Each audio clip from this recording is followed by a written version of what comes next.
So, how is this even possible? Moon landing blunder. NASA admitted original Apollo 11 footage has been erased. The moon landing's original tapes were erased and reused after program managers, quote, determined there was no longer a need to keep them, end quote, NASA admitted. Sorry, I can't believe that. Please leave your comments, but for one, are you a moron? Of course you have to keep them. This was the first moon landing in the history of man. So how is it that you're determining you no longer need them? Now, on July 20th, which is of course in a couple of days, an anniversary of the landing, July 20th, 1969, the space agency completed what seemed to be the impossible mission of landing the man on the moon. Neil Armstrong and Buzz Aldrin fulfilled President John F. Kennedy's goal.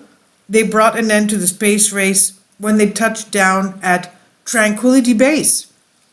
Armstrong jumped off the lunar lander Eagle 6 hours later and delivered his one small step speech to the millions watching anxiously back on Earth before Aldrin joined him about 20 minutes later. But some of that original footage was lost forever. It was recorded in slow scan, meaning that it had an output of 10 frames per second and so could not be directly broadcast on television. Kindly support my Patreon account since YouTube has again demonetized my YouTube channel.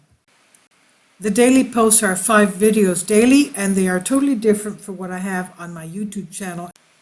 Thank you so much for your support and that you find all my content so interesting. You'll find the Patreon account details in the description box below. According to NASA, this footage was converted for broadcast and uplinked to a satellite, then downlinked to Houston before it appeared on commercial television. As the real-time broadcast worked and was widely recorded, preservation of the backup video has not deemed necessary in the years after the mission. It was not deemed necessary. What can I tell you? The search for these lost tapes began in 2006, and the agency conducted an intensive investigation at that time, but of course could not find the footage. NASA admitted back in 2019, an intensive search of archives and records concluded that most likely scenario was that the program managers determined there was no longer a need to keep the tapes, since all the video was recorded elsewhere and they were erased and reused. In the 80s, NASA's Landsat program was facing a severe data tape shortage, so it's believed the tapes were erased and reused then. I'm sorry. Is this believable as a matter of information to us? NASA reaffirmed there is no missing footage from Apollo 11 since the video transmissions were relayed to the Manned Spacecraft Center in Houston during the mission. The agency restored footage from the landing and released it in 2009 for the 40th anniversary of Apollo 11.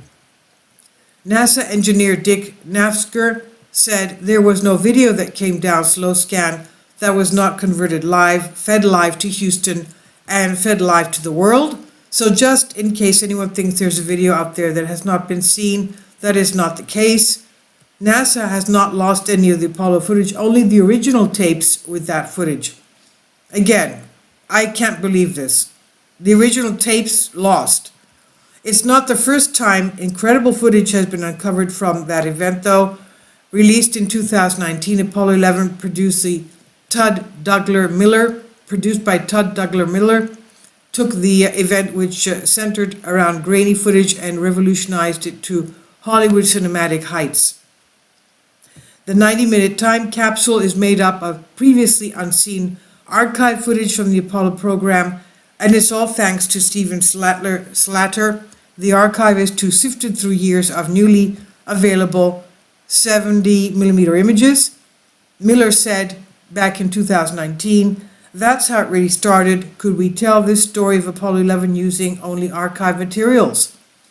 He, Mr. Slatter, was working on this really crazy notion of trying to synchronize mission control footage with the air-to-ground transmissions that were available to the public, and it was really tedious work, important nonetheless because it just makes the imagery come alive, he said.